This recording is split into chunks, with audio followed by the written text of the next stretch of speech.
Shivanshu recording studio बानावर बिशुनगंज।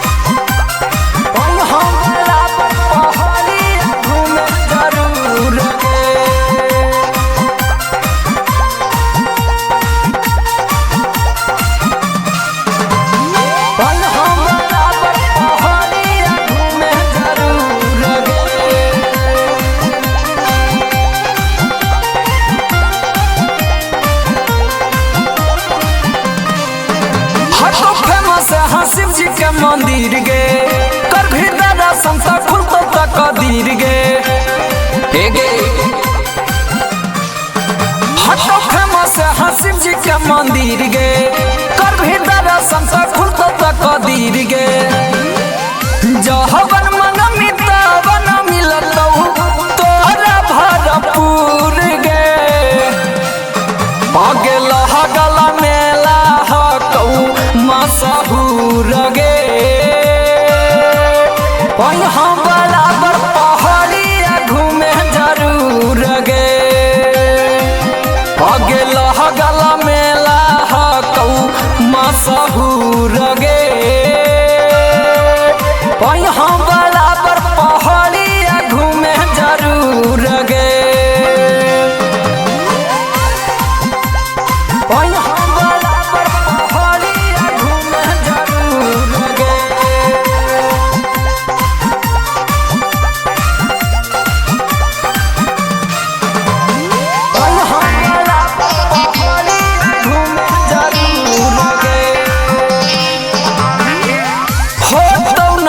चढ़े में तोरा अब कौनो दिक्कत गे यहाँ कटा के रखबौ लिफ्ट के टिकट गे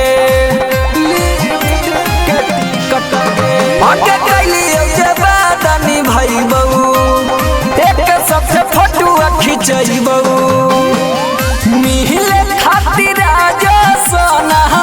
चढ़ल हौ सुरूर गे आगे लहगल मेला हकौ मशहूर गे आगे हम बराबर पहाड़ा घूमे जरूर गे आगे लहगल मेला हकौ मशहूर गे हम बराबर पहाड़ा घूमे जरूर गे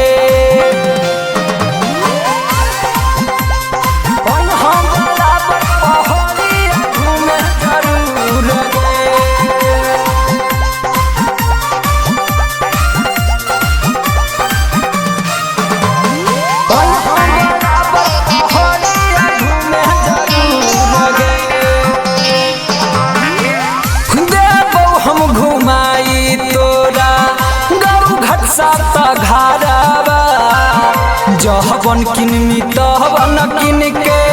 दे तो तोर लभारावा आगे तारा मच्छी झुलुआ झुलैबौ चाट चौमिन बर्गर खिलैबौ सूरज सुपर चांदन के नहीं कह दे मजबूर गे आगे लहगल मेला हकौ मशहूर गे हम बराबर पहाड़िया घूमे जरूर गे